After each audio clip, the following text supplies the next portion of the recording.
여러분 안녕하십니까, 이충건입니다. 오늘은 국가부채로 전국민 민생지원금 지급 추경 30조 원 30년 내지 50년 후에는 갚는다고 퍼주어도 되겠는가, 국가는 영속하고 다음 정부의 재정 상태도 고려해야 한다 라고 하는 내용을 가지고 말씀을 드리겠습니다. 이재명 정부가 6월 19일 국무회의를 열고 총 30조 5천억 원 규모의 추가 경정 예산안을 의결했습니다. 경기 진작과 민생 안정을 위해서 세출을 20조 2천억 원 더 늘리고 세수 결손분을 메우는 세입 추경 10조 3천억 원을 반영하기로 했습니다. 5월달에 13조 8천억 원의 필수 추경에 이어서 올해 두 번째 추경입니다. 2차 추경은 전국민 1인당 15만원에서 50만원 규모의 민생회복 소비 쿠폰 지원 약 13조 2천억 원, 지역사랑 상품권 지원 6천억 원, 취약, 차주, 채무 상환, 경감 등 소상공인과 취약계층 민생 안정 5조 원 등 대부분 현금 지원 사업으로 채워졌습니다. 이를 보다 자세히 보면은 정부는 우선 소득에 따라서 전 국민에게 15만원에서 50만원의 소비 쿠폰을 지급하기로 했습니다.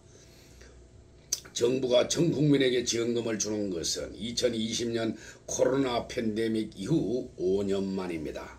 한마디로 포퓰리즘 정권이라고 할 수 있는 문재인 정부에 이어서 또 이재명 정부에서 공짜 돈을 주는 것입니다. 마치 자기 돈인 양 주고 있습니다. 소비 쿠폰은 1차로 전 국민에게 15만원 소비 쿠폰을 일괄 지급하고 취약계층인 차상위 계층 약 38만 명에게는 15만원을 더한 30만원, 기초생활수급자 271만 명에게는 25만원을 추가한 40만원을 지급합니다. 농어촌 인구 소멸지역에 사는 411만 명에게는 1인당 2만원을 추가로 지원을 합니다. 2차에서는 소득 상위 10%를 제외하고 나머지에게 1인당 10만원을 추가 지급합니다. 이로써 소득 상위 10%를 뺀 대다수 4,296만 명에게는 1인당 총 25만원을 받게 됩니다. 인구 소멸 지역의 기초생활수급자는 최고 52만원까지 받게 됩니다. 지역사랑 상품권 지역화폐 발행 규모도 기존 21조 원에서 역대 최대 규모인 29조 원으로 확대합니다. 지역화폐의 할인율도 기존 7 내지 10% 수준에서 최대 15%까지 늘리고 지역별 차등을 두었습니다. 그런데 지역사랑 상품권도 일전에 방송을 했는 것과 마찬가지로 지역사랑 상품권을 발행한 회사에게 큰 수익을 준다고 합니다. 그것도 큰 문제죠. 기재부는 추경을 위해서 19조 8천억 원 규모로 국채를 발행하기로 했습니다. 추경을 위한 국채 발행으로 국가 채무는 처음으로 1,300조 원을 넘어서게 되었습니다. 정부는 10조 3천억 원 규모의 세입 경정도 실시합니다.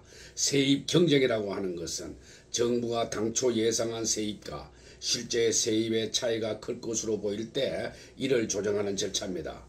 올해 대규모 세수 부족이 예상되자 이를 미리 메꿔 놓겠다고 하는 취지입니다. 내수 부진과 수출 둔화 등으로 인해서 경제와 민생의 어려움이 가중되는 상황에서 경기 부양을 위한 추경 편성은 필요한 측면도 있습니다. 그러나 모든 국민들에게 일괄적으로 주는 것은 아주 잘못되었고 기초생활수급자라든가 아주 어려운 사람 위주로 주는 것이 최소한으로 주는 것이 맞지 않겠느냐라고 하는 게 제 생각입니다.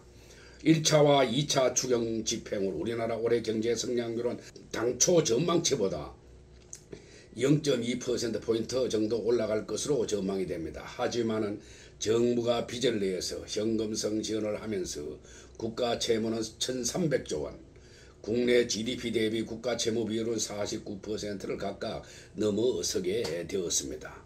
나라 빚이 급증하면은 물가 상승과 국가 신인도 하락 등의 부작용도 초래합니다. 이런데도 정부는 이날 재정 건전성 확보를 위한 재정 준칙 법제화마저 포기할 뜻을 시사했습니다.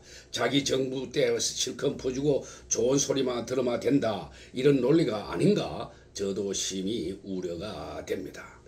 문재인 정부 시절 국가 부채는 620조 원대에서 1000조 원대로 급증했지만은 경제 성장률은 연평균 2.3%에 불과했습니다.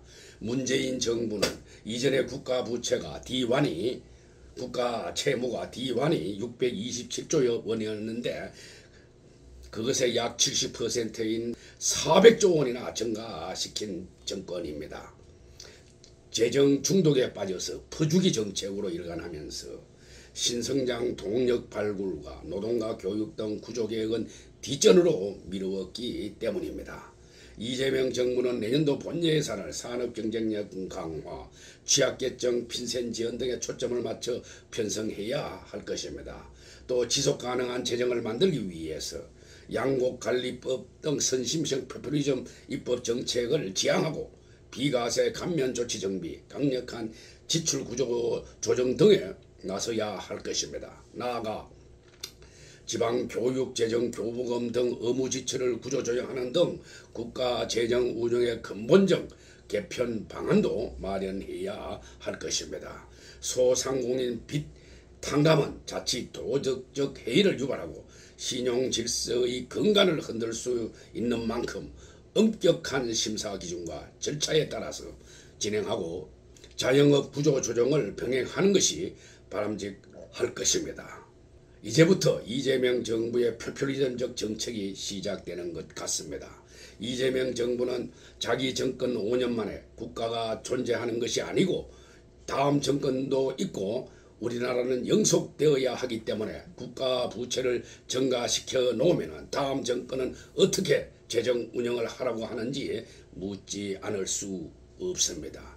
이재명 정권 5년간 국가 부채가 과연 얼마나 증가할지 심히 우려가 됩니다. 이번 추경안 통과도 윤석열 정부 때 임명된 장관들은 한마디도 못하는지 묻지 않을 수 없습니다. 이재명 대통령은 경기가 어렵다고 하지만은 일부에서는 당선 사례금 쪽으로 포퓰리즘 정책을 추진하는 것이 아닌가라고 생각하는 사람들도 없지 않습니다. 이렇게 돈을 많이 풀게 되면 부동산과 물가 폭등이 또 예상이 됩니다. 민생지원금은 자기 돈으로 주는 것이 아니고 국가의 장래 빚을 내서 주는 것이다 라고 하는 것을 국민 여러분들은 모두 생각하기를 바랍니다. 국채는 보통 최근에 발행하는 것을 보니까 50년짜리를 또 최근에 많이 발행합니다. 과거에는 30-40년짜리를 많이 발행했는데 그래서 국채는 보통 만기가 30년 내지 50년이 됩니다. 그러면 현재 10대, 20대가 50년 후 또는 40년 후에는 다 갚아 주어야 됩니다. 그래서 공짜 돈을 좋아하지 말길 바랍니다. 특히 또 미국의 관세에 이은 트럼프 행정부의 우리나라 국방비 GDP의 5% 증액 요구까지 한다면 우리나라 재정은 더욱더 어려워질 수가 있는 것입니다. 우리나라 재정 여력이 어느 정도 있다고 해서 막 써서는 곤란합니다. 왜냐? 다음 정부도 있고 그 다음 정부도 있기 때문에 재정은 최후의 보류이기 때문에 그렇습니다. 물론 전 세계 GDP 대비 국가 채무 D1의 비율이 선진국까지 포함을 해서 기축통화국까지 포함하면 약 한 100%가 되고 우리나라는 약 한 50% 정도 되기 때문에 아직까지는 약간의 여력은 있기는 있습니다. 그러나 제 말은 다음 정부도 생각해야 한다 이런 얘기죠. 지금 한번 올라가는 국가 채무는 내려갈 수가 없습니다. 왜 그러냐? 사회복지비는 한번 퍼주면 더 줄일 수 없기 때문입니다. 그래서 일명 문재인 정권 때 폴리페스 일부 학자는 이렇게 어릴 때 돈을 퍼주고 경기가 살아나면은 세수로 확보해서 그것으로 거두어 들이면 된다라고 이야기하는 학자들도 있습니다. 그런 학자들 얘기하는 것들을 보면은 난 한심하다고 이야기를 합니다. 국가 채무의 속성을 너무도 모르는 한심한 학자들의 이야기가 아닌가 생각을 합니다. 국가 부채는 한번 올라가면은 떨어질 줄 모르고 계속 올라가는 것이 그 속성이 있는 것입니다. 국가 부채의 행태를 한번 분석을 해보고 이야기를 하길 바랍니다. 그래서 우리나라는 이재명 정부 5년 만에 끝나는 것이 아니고 다음 정부도 있고 그 다음 정부도 있기 때문에 재정은 아껴서 써야 하는 것입니다. 또 우리나라는 기축통화국이 아닙니다. 비기축통화국의 평균 채무 비율은 국가 채무 D1의 비율은 70% 정도 됩니다.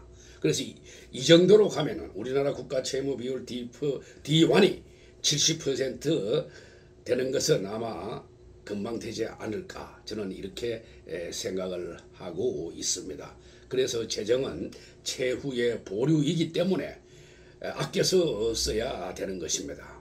지금 돈을 퍼주는 것은 민주당 돈으로 퍼주는 것이 아닙니다. 국가 세금입니다. 국민 여러분들은 이것을 필히 인식하고 이것은 10대 내지 20대가 4, 50년 후에는 다 갚아 주어야 할 빚이라는 것을 명심하길 바랍니다.